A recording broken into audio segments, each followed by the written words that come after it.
मैं सुभाष सिंह कुशवाहा। नमस्कार, आदाब, सलाम, जय भीम। सुबह 7:30 बज चुके हैं। प्रतिदिन सुबह आप सभी मित्रों के साथ बिहार पंचायत राज कानून के तहत गांव में रहने वाले गरीब किसान मजदूरों का विकास हम कैसे कर सकते हैं, इसके लिए राज्य सरकार भी पंचायत की चुनाव संपन्न करा चुकी है। आज आखिरी दिन है जिला परिषद और ब्लॉक प्रमुख के शपथ ग्रहण का। विधिवत कल से सभी पंचायत प्रतिनिधि अपने अपने काम में लग जाएंगे। ग्राम पंचायत लग चुकी है। पंचायत समिति और जिला परिषद कल से विधिवत अपने कार्यों के प्रति रुख कर लेंगे। हम आपके बीच में चर्चा कर चुके हैं वार्ड सभा क्या है, वार्ड सभा से हम क्या क्या कर सकते हैं। कल पूर्वी चंपारण जिले के चकिया प्रखंड में वार्ड सभा में हम गए थे। काफ़ी अच्छा अनुभव रहा। निश्चित रूप से यदि बिहार के सभी गांव गरीब किसान मजदूर वार्ड सभा के प्रति जागरूक हो जाते और जो पंचायत प्रतिनिधि अपने अधिकार और कर्तव्यों का निर्वहन करते भी हैं, लेकिन इसको ज़्यादा से ज़्यादा करना है। निश्चित रूप से एक बड़ा कल्याण हो जाएगा राज्य का और राज्य के विकास में अहम भूमिका होगी वार्ड सभा का, ग्राम सभा का, ग्राम पंचायत का। तो हम चर्चा किया है वार्ड सभा, ग्राम सभा और ग्राम सभा का एक पार्ट आज निगरानी समिति का है, जो आज हम इसको समाप्त करेंगे और कल से हम ग्राम पंचायत की चर्चा करेंगे। मित्रों, पंचायत चुनाव के बाद आप अपने अपने पंचायत प्रतिनिधि कामों में लग गए हैं। ग्राम सभा, पहला ग्राम सभा राज्य के अंदर प्रधानमंत्री आवास के लिए हो रहे हैं। 5 तारीख तक संपन्न हो जाएगा।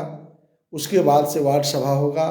वार्ड सभा के बाद ग्राम सभा और ग्राम सभा में निगरानी समिति की गठन करने का प्रावधान नियमावली 2012 में बिहार के मुख्यमंत्री माननीय नीतीश कुमार जी के नेतृत्व में जो गठित की गई थी, उसका लाभ बिहार के लोगों को लेना चाहिए और उस निगरानी समिति से ही निश्चित रूप से जनता का कल्याण एक तरह से संभव है।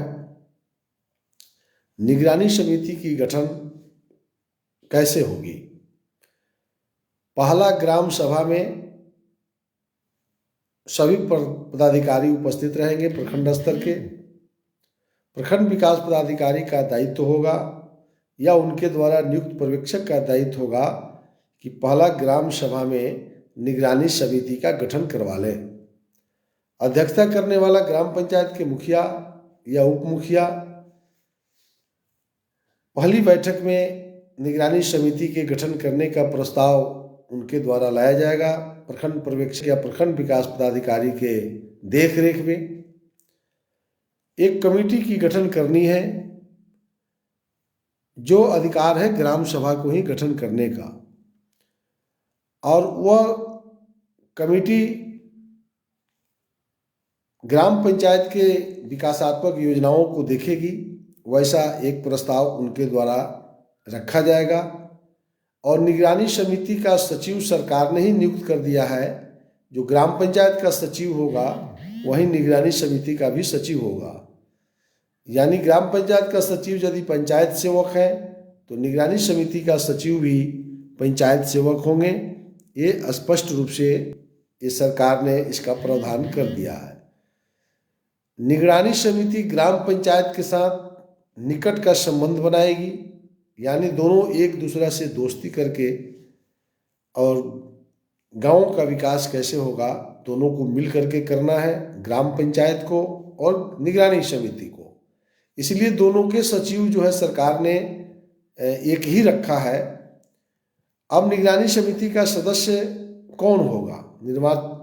निगरानी समिति का सदस्य जो ग्राम पंचायत के मतदाता होंगे, जो ग्राम पंचायत के सदस्य होंगे, लेकिन निर्वाचित जनप्रतिनिधि नहीं होंगे। अगर कोई निर्वाचित जनप्रतिनिधि है किसी भी पद पर, वह निगरानी समिति के सदस्य नहीं बनाए जाएंगे। निगरानी समिति 11 आदमी का होगा, जिसको ग्राम सभा में बहुमत के आधार पर चुनाव किया जाएगा। ग्राम सभा में उपस्थित जो लोग होंगे, जितने भी लोग हों, कोरम कम होगा तो ग्राम सभा होगा ही नहीं। पूरा होने पर, कोरम पूरा होने पर उसमें विषय लाया जाएगा कि 11 सदस्यों का आप चुनाव करें, वही निगरानी समिति होगा। तो 11 आदमी के चुनाव करने के लिए कानून में प्रावधान किया गया आरक्षण का।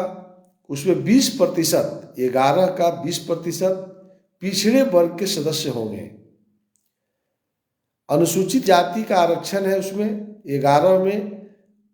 कुल पंचायत की जनसंख्या का अनुसूचित जाति की जनसंख्या का जो प्रतिशत होगा, वही प्रतिशत 11 में अनुसूचित जाति के लिए लागू होगा। यानी अगर 20%, 25%, 30% होता है तो 11 का उतना परसेंटेज निकाल करके उतना सदस्य अनुसूचित जाति का हो जाएगा, और बाकी जो बच जाएगा वह सामान्य सीट होगा। लेकिन यह ध्यान में रखना होगा कि 50% से ज़्यादा आरक्षण का लाभ नहीं मिलेगा। अब मान लिया जाए कि अनुसूचित जाति का ही जनसंख्या 60% हो किसी पंचायत में, तो आरक्षण 60 नहीं रहेगा, आरक्षण हर हालत में 50 के नीचे रहेगा। दूसरा कि महिला की आरक्षण उसमें 50% है, यानी 11 का आधा महिला होगी। यानी जो पिछड़ा वर्ग के लिए आरक्षण दीजिएगा उसमें भी आधा महिला और आधा पुरुष। यानी अगर 2 सदस्य का चुनाव होता है पिछड़ा वर्ग में, तो 1 महिला 1 पुरुष। अनुसूचित जाति में यदि 2 आता है तो 1 महिला और 1 पुरुष, और बाकी जनरल में भी आधा महिला और आधा पुरुष। यानी 50% महिलाओं को आरक्षण है, 20% पिछड़ों को आरक्षण है, और अनुसूचित जाति पंचायत की कुल जनसंख्या का अनुसूचित जाति का जो जनसंख्या का प्रतिशत होगा वह लागू होगा। क्लियर? इस तरह से 11 आदमी का चुनाव हो जाएगा। अब वह 11 आदमी का दायित्व होगा कि जो भी विकास का योजनाएं चल रही है, कार्य चल रहा है, उसके लिए वो अपना अलग से भी एक समूह का गठन कर सकती है। ये उनका अपना व्यक्तिगत का अधिकार होगा। अब अधिकारों का प्रयोग मीटिंग करने के लिए यह 11 आदमी जो चयन होंगे, वह 11 आपस में बैठ के, उसमें किसी भी ग्राम पंचायत के मुखिया, ग्राम पंचायत के सदस्य, बीडीओ, किसी का इंटरफेरेंस नहीं होगा। वह 11 आदमी आपस में बैठ करके एक अध्यक्ष का चुनाव करेंगे। वही निगरानी समिति के अध्यक्ष होंगे। सचिव का चयन तो सरकार ने ही कर दिया है कि जो ग्राम पंचायत का सचिव होगा, यानी मुखिया और वार्ड सदस्य कार्यकारिणी का जो सचिव होगा, वही सचिव जो है आपका निगरानी समिति का भी होगा। तो निगरानी समिति का सचिव ग्राम पंचायत का सचिव होगा, और निगरानी समिति का अध्यक्ष जो 11 व्यक्ति बैठ करके चयन कर लेंगे वो अध्यक्ष हो जाएंगे। स्पष्ट हो गया? अब कह रहा है निगरानी समिति की भूमिका क्या होगी। तो निगरानी समिति का भूमिका को कह रहा है ग्राम पंचायत के मुखिया, उप मुखिया और सदस्यों से किसी विशिष्ट क्रियाकलाप, स्कीम, आय और व्यय के संबंध में स्पष्टीकरण मांगना। यानी निगरानी समिति को देखिए कितना अधिकार दिया है कि ग्राम पंचायत के मुखिया और उप मुखिया कोई स्कीम कर रहे हैं, कोई क्रियाकलाप है पंचायत में, कोई गड़बड़ी हो रहा है, तो वह स्पष्टीकरण मांगने का अधिकार निगरानी समिति को है। यानी ग्राम पंचायत से एक तरह से सशक्त कमेटी निगरानी समिति बनाया गया है ग्राम सभा के द्वारा। चूंकि ग्राम सभा सर्वोपरि है, ग्राम सभा के मतदाता ही से निर्वाचन आयोग चुनाव करवाया है मुखिया और वार्ड सदस्य का। ये हरदम ध्यान में रखिए, ग्राम सभा का मतदाता ही मुखिया का मतदाता होते हैं, और वार्ड सभा के सदस्य वार्ड सदस्य के मतदाता होते हैं। यानी कुल मतदाता मिल करके वार्ड सदस्य और मुखिया बनाए, तो वार्ड सदस्य और मुखिया का नाम है ग्राम पंचायत। ग्राम पंचायत को ही कहते हैं वार्ड सदस्य और मुखिया। और निगरानी समिति ग्राम सभा ने बहुमत के आधार पर बनाता है, यानी जो ग्राम सभा में आएगा उसी में से चुनाव होगा। अब जो घरे रह जाएगा उसमें से चुनाव नहीं होगा, सभा वही में हस्ताक्षर चाहिए। तो निगरानी समिति की गठन यदि बिहार की जनता जग जाए, बिहार की जनता ग्राम सभा में जाकर निगरानी समिति को गठन करा लेती है, यह सरकार की मंशा है, तो भ्रष्टाचार तो वही समाप्त हो जाएगा। तो इस यही कह रहा है कि ग्राम पंचायत के मुखिया, उप मुखिया साफ कह रहा है विशिष्ट क्रियाकलाप, स्कीम, आय और व्यय के संबंध में स्पष्टीकरण मांगना। स्पष्टीकरण मांगना उनका अधिकार है, लेकिन निगरानी समिति की भूमिका पर्यवेक्षण कार्य है। निगरानी समिति का पर्यवेक्षण करना है कि ग्राम पंचायत के काम ठीक हो रहा है कि नहीं ठीक हो रहा है। तो अधिकार तो बहुत दे दिया निगरानी समिति को ग्राम सभा, तो इसलिए कह रहा है कि उनको रचनात्मक रहना होगा। अब ऐसा नहीं कि चौक चौराहा पर खड़ा हो जाइए निगरानी समिति के अध्यक्ष और कहने लगिए कि हम ग्राम पंचायत के उपाय कर देंगे। नहीं, रचनात्मक रहना है। फिर कह रहा है सहयोगात्मक रहना है, सलाहकारी रहना है। अगर लगता है कि ग्राम पंचायत का मुखिया कोई गड़बड़ कर रहे हैं तो उनको आप सलाह दीजिए। जो निगरानी समिति के अध्यक्ष होंगे उनको सहयोग करिए, देखिए गड़बड़ कर रहे हैं, ऐसा कीजिएगा तब हम आपको नहीं बख्शेंगे, हम ग्राम सभा को बता देंगे। तो इस तरह से ग्राम पंचायत के को रास्ता से भटके नहीं, इसके लिए निगरानी समिति की गठन किया गया है। उसका मुख्य उद्देश्य होगा संबंधित क्रियाकलापों को त्वरित कार्यान्वयन, योजनाओं की गुणवत्ता बनाए रखना। निगरानी समिति का काम है कि जैसे ही कोई योजना एग्रीमेंट हो गई तो पंचायत सेवक सचिव उधर भी है, इधर भी आके बताएगा निगरानी समिति के अध्यक्ष को कि इतना योजना का एग्रीमेंट हो गया। तो निगरानी समिति की काम है कि उसका जो अभिकर्ता होगा वो पैसा लेकर के दूसरे कामों में खर्च नहीं कर ले, तुरंत काम करो। ये जवाबदेही निगरानी समिति के अध्यक्ष को है कि काम जल्दी हो और गुणवत्तापूर्ण हो। जैसे उसमें 2 नंबर का मटेरियल नहीं लगे, ईंटा का सोलिंग हो रहा है, ईंटा ठीक लगे, पीसीसी हो रहा है, उसका जो एस्टिमेटिंग कॉस्ट है उसके हिसाब से काम हो रहा है कि नहीं, यह जवाबदेही ग्राम पंचायत के मुखिया का नहीं है।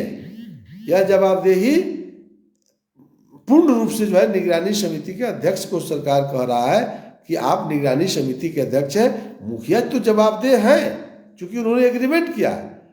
पंचायत सेवक और मुखिया एग्रीमेंट किए हैं, लेकिन वह एग्रीमेंट की कॉपी निगरानी समिति को आएगा और निगरानी समिति का काम है कि वह गुणवत्तापूर्ण काम हो रहा है कि नहीं, वह समय पर समाप्त हो रहा है कि नहीं।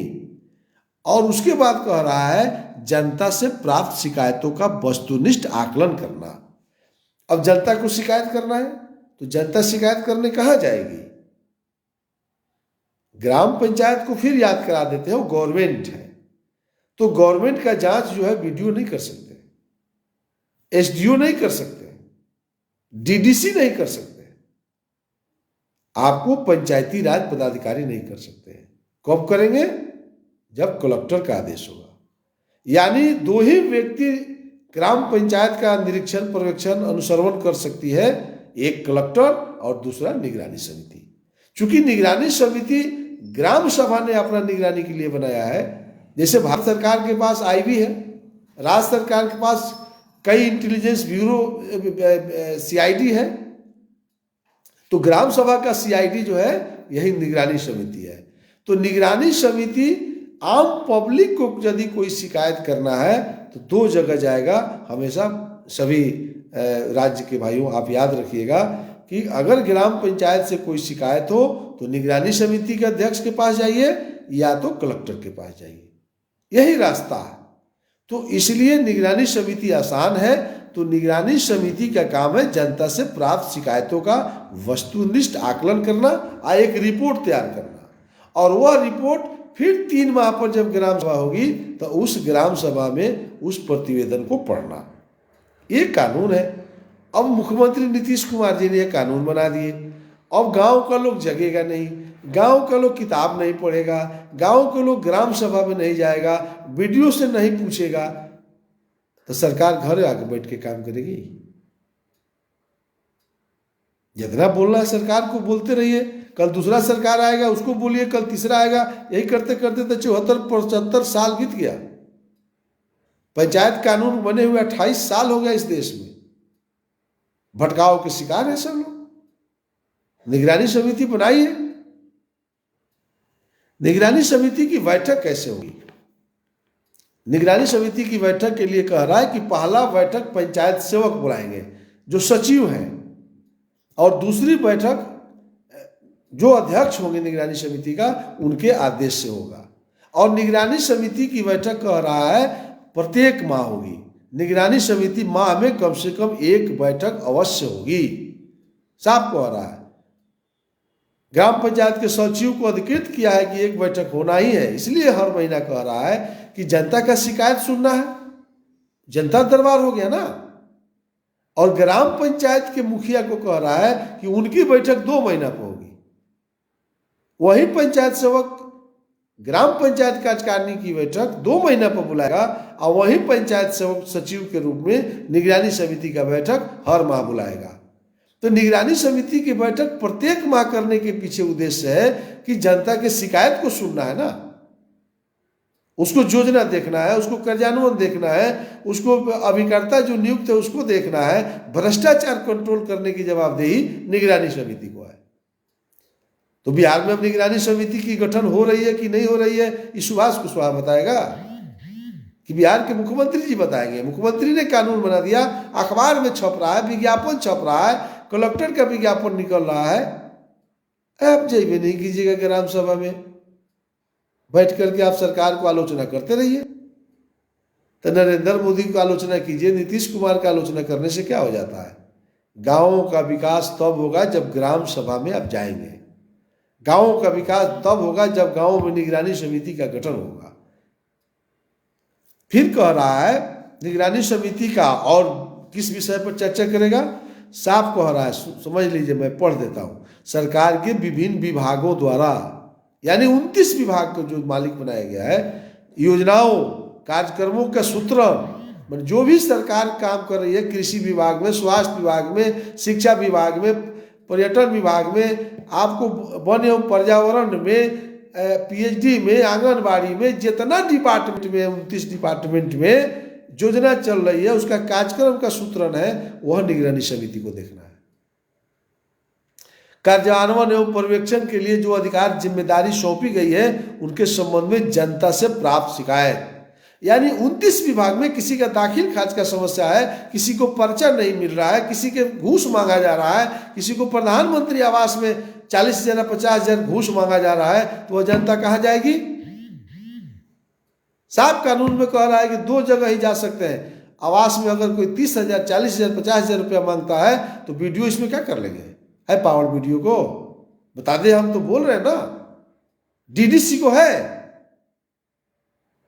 हम डीडीसी को कह रहे हैं कि कलम में ताकत नहीं है कि किसी ग्राम पंचायत के मुखिया के खिलाफ में कोई शिकायत कर दे, उनको ताकत नहीं आने का। वह निगरानी समिति के अध्यक्ष को ताकत है और कलेक्टर को, साफ कानून में कह रहा है ना। कलेक्टर ही सक्षम व्यक्ति है या निगरानी समिति सक्षम व्यक्ति है कि ग्राम पंचायत के भ्रष्टाचार को जांच करने का। अब मत बनाइए निगरानी समिति।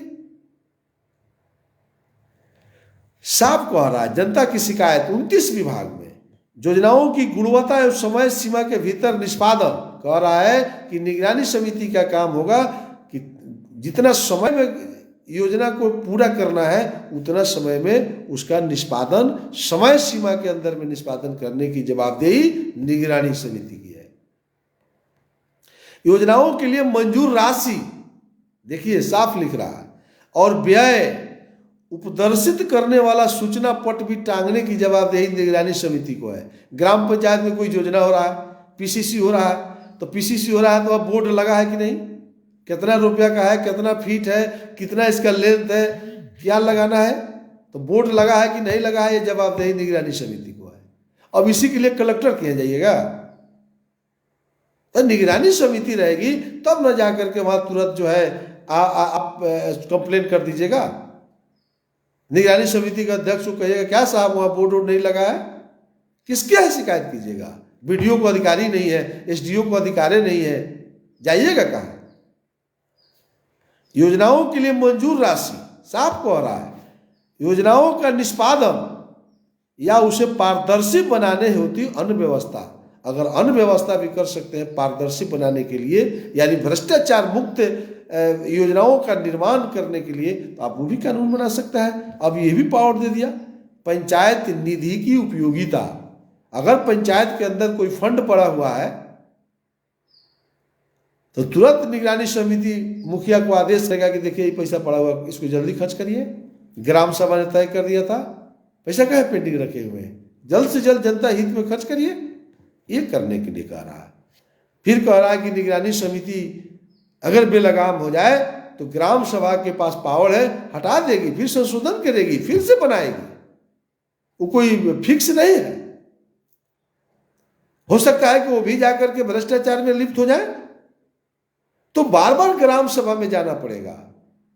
वार्ड सभा में हम कल गए थे, हमको तो जीवन का पहला अनुभूति कल मिला है। बहुत ऐसी योजना है जो गांव का लोग नहीं जानता था। मनरेगा से पोखरा का निर्माण हो रहा है। एक महिला खड़ा हो गई कि हमको पता नहीं था। हम तो जमीन बेच के पोखरा खुदाई करवाने के लिए हमारा जमीन का रेट तय हो गया। सोचे कि जे पति नहीं है, अब 2 बेटा है, कैसे पालेंगे। तो कोई कहा जब पोखरा से वो आपका जो है जीवन चल जाएगा, तो 2 कट्ठा खेत बेच करके हम पोखरा खुनवाने वाले थे, हमको 1 पैसा नहीं लगेगा।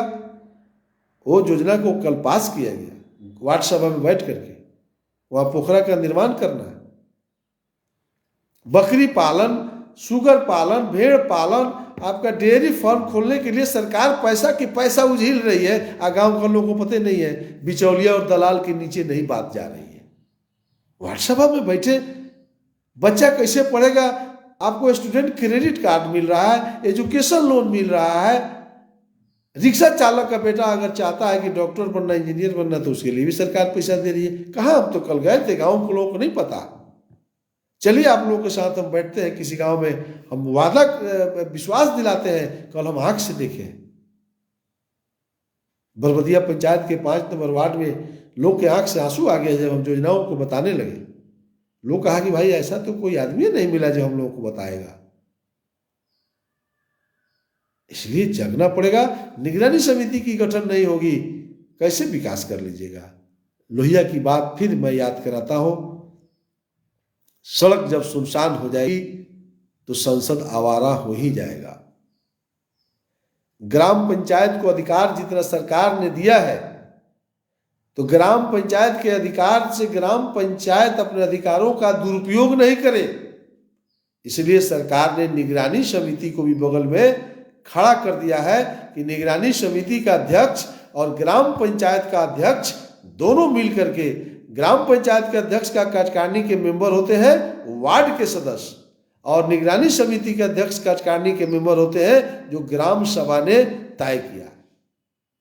यानी ग्राम सभा ने एक निर्वाचन आयोग से बनाया और ग्राम सभा एक स्वयं बनाया। ये दोनों के समन्वय रहेगी तो भ्रष्टाचार मुक्त समाज निर्माण होगा। तो वार्ड सभा नहीं होगा, वार्ड सभा में आप नहीं जाएंगे, ग्राम सभा नहीं होगा, ग्राम सभा होगा उसमें नहीं जाइएगा। अभी प्रधानमंत्री आवास का हो रहा है 4, 5, 6 को पूरे बिहार में। घरे सुतल रह जाइए, नेतागिरी हो जाएगा। घरे बैठ के आप बोलते रहिए कि नीतीश सरकार खत्म, मोदी सरकार खत्म, तो माला जपते रहिए। इसलिए भाइयों, दोस्तों, मित्रों, जो भी आज समय निकाल करके अभी हमको सुने हैं या लिंक के माध्यम से, ये जब तक रहेगा, ये यूट्यूब पर भी मेरा चलता है, सब चैनल पर है, जब मन करे निकाल के पढ़ लीजिए। जहां किसी को लगता है कि सुभाष कुशवाहा जो है कोई गलत बात बोला है, तुरंत हमको वहां से फोन कीजिए। तुरंत मैं फोटोकॉपी किताब मेरे साथ रहता है, 24 घंटे गाड़ी में रहता है। जो नियम कानून, जो धारा, जहां से पूछिएगा। अब मैं बिहार सरकार के पास, जिसके पास किताब हो, वो पेज नंबर 174 और 175 में पढ़ लीजिए। निगरानी समिति का गठन कैसे होगा। हम जो इससे बोले हैं उससे बाहर अगर बोले हो तो हमको बताइए। बिहार सरकार वाला किताब का हम बोल रहे हैं, पेज नंबर। अब प्राइवेट वाला पेज किताब अभी नहीं है मेरे सामने, क्योंकि हम प्राइवेट वाला रखेंगे तो कोई कह देगा जब प्राइवेट वाला से आप बोलते हैं। तो सरकार ने कहा कि निगरानी समिति की गठन। अब माननीय मुख्यमंत्री नीतीश कुमार जी क्या करें, माथा फोड़ लें। गांव के लोगों को जगना पड़ेगा। जितने लोग निर्वाचित जनप्रतिनिधि हैं उनकी दायित्व है, उनका कर्तव्य का निर्वहन करने की जरूरत है। और जो भी चुनाव लड़ते हैं उस सबको जगने की जरूरत है। ग्राम पंचायत के पास ही जो अधिकार है वह गांव के लिए काफ़ी है, विकास के लिए। चलिए कल सुबह 7:30 बजे ग्राम पंचायत की बैठक में अब हम लोग पहुँचेंगे। कल से ग्राम पंचायत की बैठक, हमने वार्ड सभा की चर्चा कर दिया, ग्राम सभा, निगरानी समिति, अब हम लोग चर्चा करेंगे ग्राम पंचायत का, तब अस्थायी समिति की चर्चा होगी। ग्राम पंचायत लंबी विषय है, वो लगातार चलेगी। ग्राम पंचायत चूँकि सरकार है ना, तो ठीक है। सबको बहुत बहुत धन्यवाद। शेयर जरूर करें आप लोग कि और बाकी लोगों को भी लाभ मिले। और सब लोग किताब अपने अपने वार्ड सदस्य, जो पुराने वार्ड सदस्य हार गए हो, पंचायत समिति के सदस्य हार गए हो, वो घर में किताब रखे होंगे, उन लोगों से मांग लीजिए भाई, और लेके अध्ययन करने की जरूरत है। और अध्ययन करके अपने मन में मत रखिए, इसको बताइए, गांव में चौपाल लगाइए, जैसे हम बोल रहे हैं आप भी लगिए, सब लगिए, अकेले होता है, सब लोग लगेगा तब जा करके गांव का विकास हम लोग कर सकते हैं। आइए एक बार बिहार को देश के नंबर 1 राज्य बनाने के लिए, केरल आज पंचायत सरकार से आज देश का नंबर 1 राज्य बना हुआ है, बिहार को हम लोग नंबर 1 बनावे पंचायत सरकार के माध्यम से। इसी आशा और विश्वास के साथ आप सबको बहुत बहुत धन्यवाद। नमस्कार, आदाब, सलाम, जय भीम।